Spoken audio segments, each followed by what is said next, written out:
Factoring quadratic trinomial. Learning targets. I can define the important terms in factoring quadratic trinomials. 2.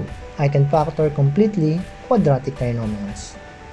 Take note, a quadratic trinomial is a second-degree polynomial with 3 terms.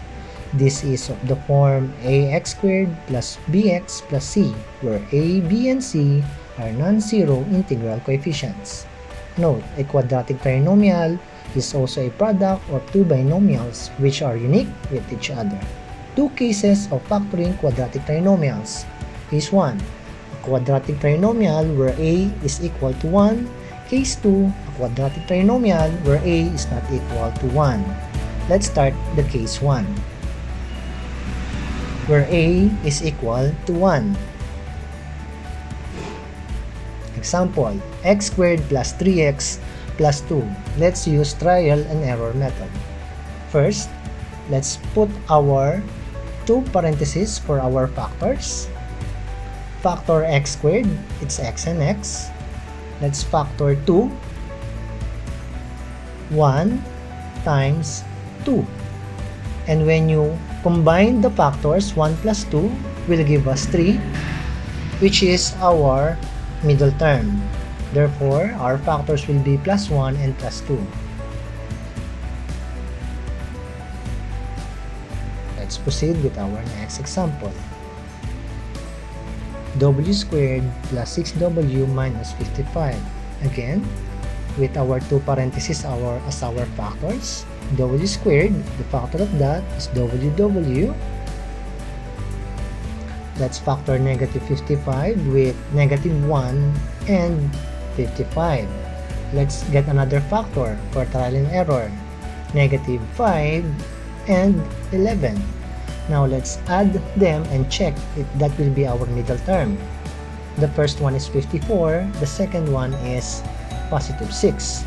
Now, since our middle term is positive 6, this is what we're going to use. Our factors will be negative 5 and positive 11. And that's our complete factors for number 2. Let's have our number 3. 2x squared minus 14x minus 36. It is divisible by 2, so we have a GCF of 2. Now, 2, then write the remaining factors inside the parentheses. It will be x squared minus 7x minus 18. Copy to our GCF, and let's put two parentheses as our factors. X squared will be x and x. Then the factor of negative 18, let's list it down. We have negative 1 and 18. Okay. When we add that, it will be 17. It's not our middle term. Let's use negative 2 and 9. It will be 7 and not also our middle term. It's negative. So let's exchange the sign. We have 2 and negative 9. We're going to have now negative 7. And our factor now will be positive 2 and negative 9. That's it. So let's have our number 4. Using factoring quadratic trinomials where a is not equal to 1. We will use grid method. Are given 2m cubed plus 7m squared minus 4m. If you notice, they have something in common. So let's have our GCF. Our GCF will be m. So let's factor out m from the given. Let's put m and then the remaining factors will be inside the parentheses.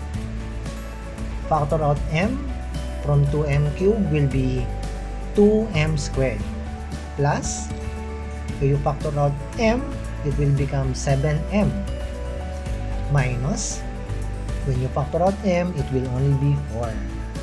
Now, this is our A, C. For the grid method, we have to draw our grid with 2 by 2. We cut it in half until we have 4 boxes there. Now for the upper left will be your first term and the lower right will be your last term, which is negative 4. Now let's find the product of A and C. It's 2 times negative 4.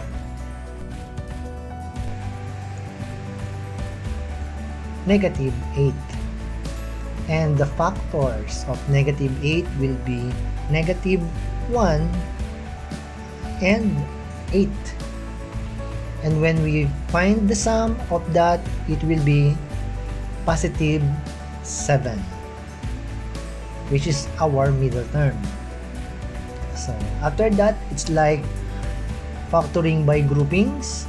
So we put it back in our grid where negative 1 will be negative m and 8 will be 8m.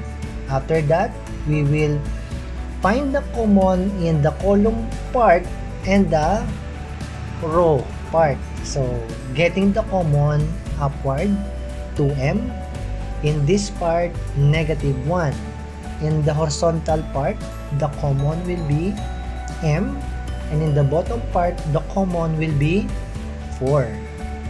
And when you take that part, our factors with our GCF of m will be, place it inside the two parentheses, 2m minus 1 and m plus 4, and that is how we factor it using grid method. Number 5, we will use AC method. 4x squared minus 6x minus 10. If you notice, there is a common, which is our GCF of 2. 2, the remaining factors will be 2x squared minus 3x minus 5. Since this is called AC method, we will use A as our leading coefficient and C as the constant. Replace the constant with A times C. Remove the leading coefficient, x squared minus 3x, negative 10. And we can factor that quadratic trinomial as x and x.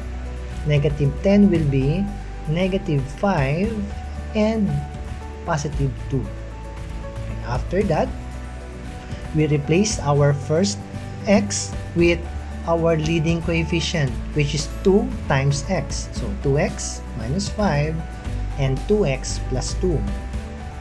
2x plus 2 is factorable, so we can factor it. Factor out 2, copy 2x minus 5, and then this term will be x plus 1. After that, we divide the term with our leading coefficient, which is 2. So divide it all by 2. You can now cancel 2. Our factors now will be 2x minus 5, x plus 1. And in our final answer, we put back our GCF, 2, copy the terms, and that is how we factor number 5 using AC method. Math FYI, a quadratic trinomial of the form ax squared plus bx plus c is factorable if and only if b squared minus 4ac is a perfect square. Thank you for watching and see you again in our next lesson.